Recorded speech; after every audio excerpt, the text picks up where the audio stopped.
Hi, here are the questions I created for the project coordinator position for the autism surveillance effort. Question 1. Tell me about a time you worked with a different group, like schools or clinics, on one project. This question addresses collaboration and partnership building. Question 2. How do you keep track of tasks and deadlines so that nothing gets missed? This question is about organization and time management.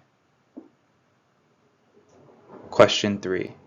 What steps do you take to make sure sensitive information stays confidential? This question is about confidentiality and compliance. Question 4. If two partners disagreed on something important, how would you handle it? This question is about conflict resolution and communication. Question number 5. How do you explain complex information, like medical or education terms, to families of the community? This will address communication and outreach skills. Question 6. What project management tools or methods have you used to stay organized? This will address both technical and organizational skills. Question 7. Can you tell me about a time you had to teach someone a process and they didn't learn as quickly as you'd hope? This question will focus on training and leadership. Question 8. This project lasts several years. How would you keep your team motivated over time? This question will address leadership and motivation. Question 9. Can you give an example of when your attention to detail prevented a mistake? This will address accuracy and attention to detail. Question 10. Describe a time you made a significant mistake at work. What did you do?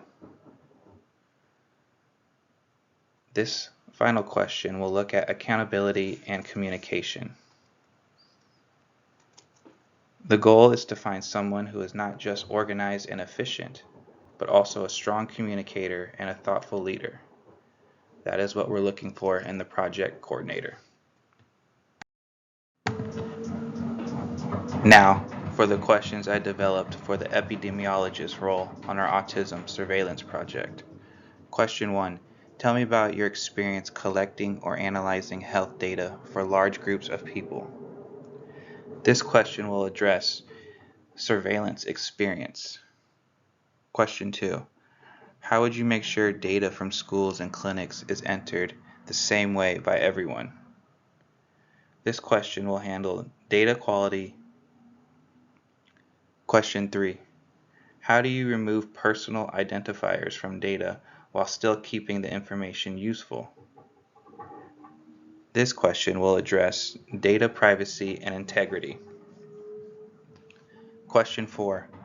Walk me through your process for cleaning and preparing data for analysis.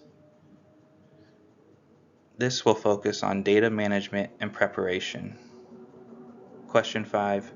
How would you study whether autism affects different groups by race, income, differently?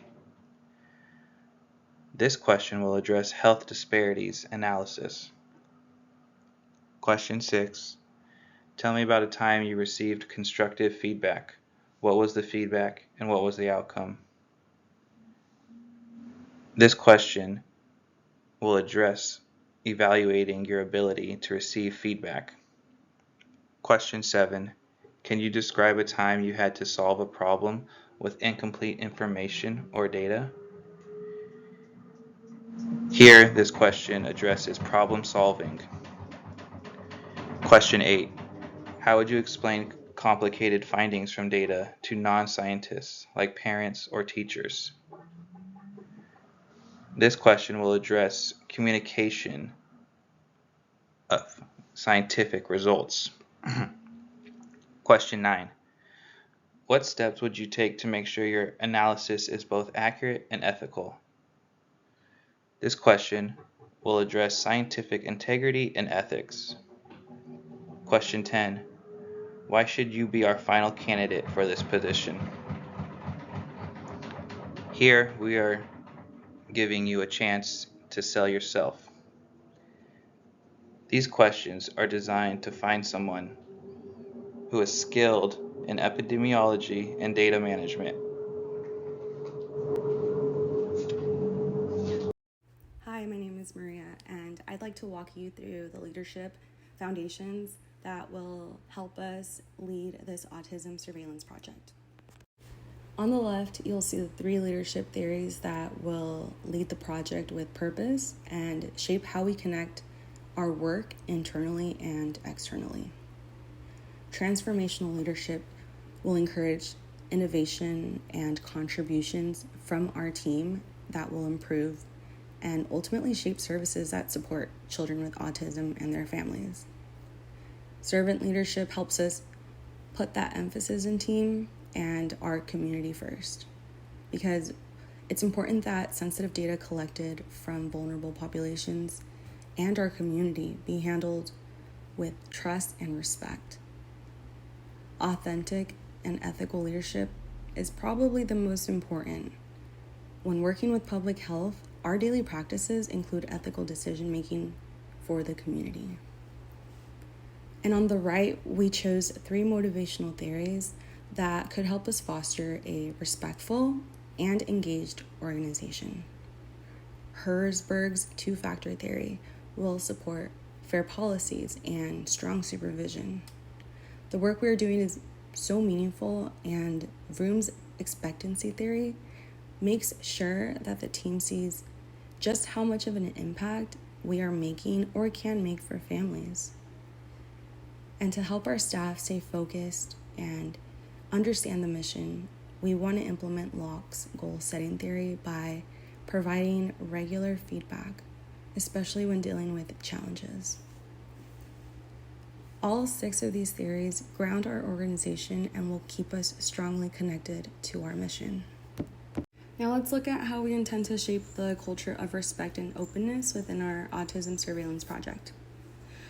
Our staff should feel heard, and the organization as a whole should be open to improve individually or improve work without fear, which is why continuous feedback loops will be encouraged whenever possible.